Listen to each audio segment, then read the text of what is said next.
Traversons la Manche, direction le Royaume-Uni et l'Irlande, et parcourons ces deux pays, si proches du nôtre, mais si différents aussi. Prenons notre premier breakfast au Pays de Galles. Des petites routes étroites, des affichages bilingues, des moutons. Nous sommes bien au Pays de Galles. Là-bas, il y a 3 moutons par habitant. Il y a également des vaches laitières, comme sur mon lieu de stage. Une exploitation avec 400 vaches sur 180 hectares, dont 120 hectares d'herbe. Mes patrons ont adopté le système néo-zélandais, car ils ont tous les deux travaillé là-bas avant de s'installer. D'où leur devise « Keep it simple ». Tout est fait pour simplifier le système. Une alimentation basée sur l'herbe pâturée au maximum, une gestion simple du troupeau. Mon bilan au bout de 4 mois. Des éleveurs heureux, convaincus par leur système et motivés pour produire du lait.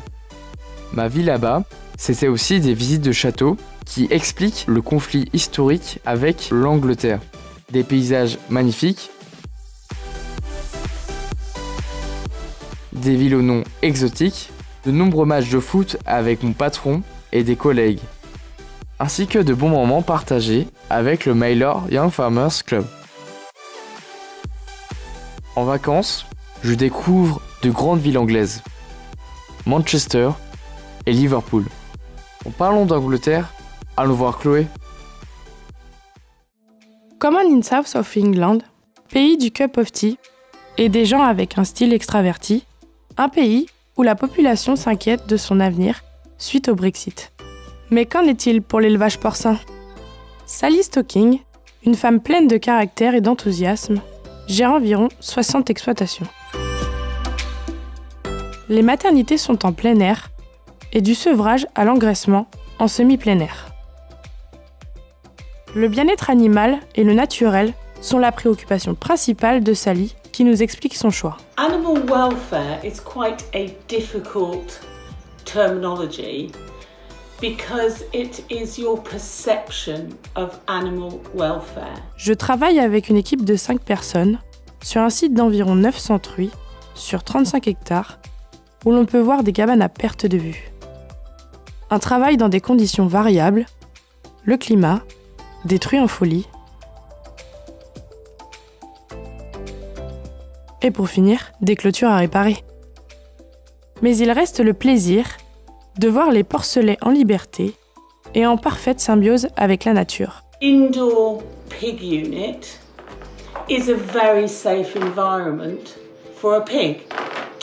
It is temperature controlled. The pig is never cold, it's never too hot. No predatory animals, no badgers, no foxes, no birds. So the pig is protected by all of that. Le vote du Brexit a eu un impact positif sur le prix du porc, mais sa mise en œuvre reste incertaine. Changeons d'île, direction l'Irlande, pour un grand bol d'air frais au son des musiques traditionnelles avec Bastien et Briac. Grande comme 2 fois la Bretagne, 3 800 000 habitants, un beau pays très attaché à l'Europe. Très catholique, une grande majorité des Irlandais va à l'église le dimanche. La production laitière y est essentielle. La surface agricole utile à 80% en prairie est aussi un atout.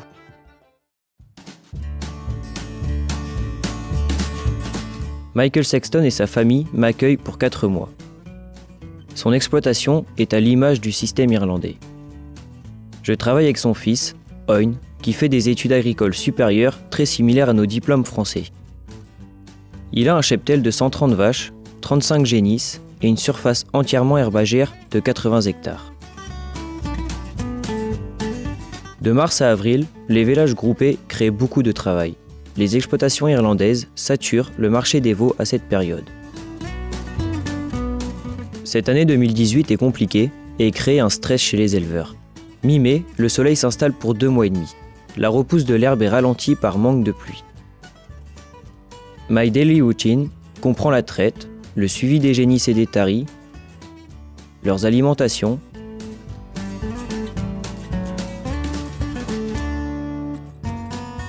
et l'épandage d'engrais au quotidien sur les pâtures. Vient ensuite la période d'ensilage d'herbe,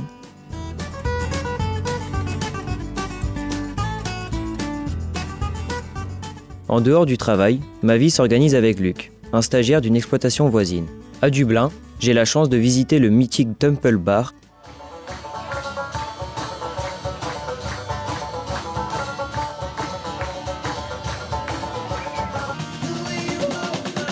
La joie de vivre et l'enthousiasme des Irlandais nous donnent le sourire.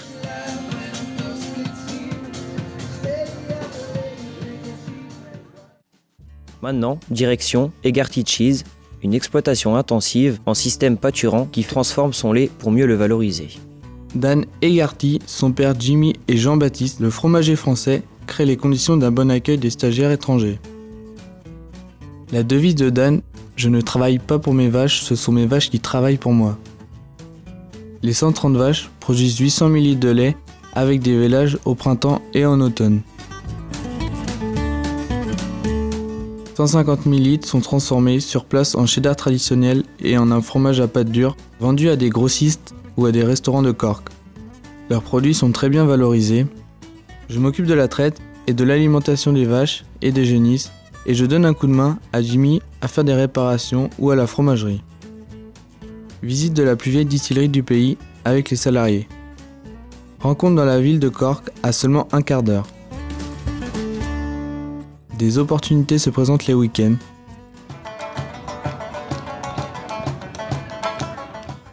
Notre séjour est aussi l'occasion de découvrir d'autres facettes de la culture et de la vie irlandaise, les rallyes sur terre au parcours sportif, l'ambiance des pubs, les matchs de hurling et de football gaélique. Et nous parcourons la côte qui parfois nous fait penser à la Bretagne. La simplicité des exploitations et de leur choix de limiter les investissements les laisse sereins quant à l'avenir de leur métier, face notamment aux incertitudes du Brexit. See you later! I met my love by the Glasgow Road. Dream and dream by the old canal. I kiss my girl by the factory wall.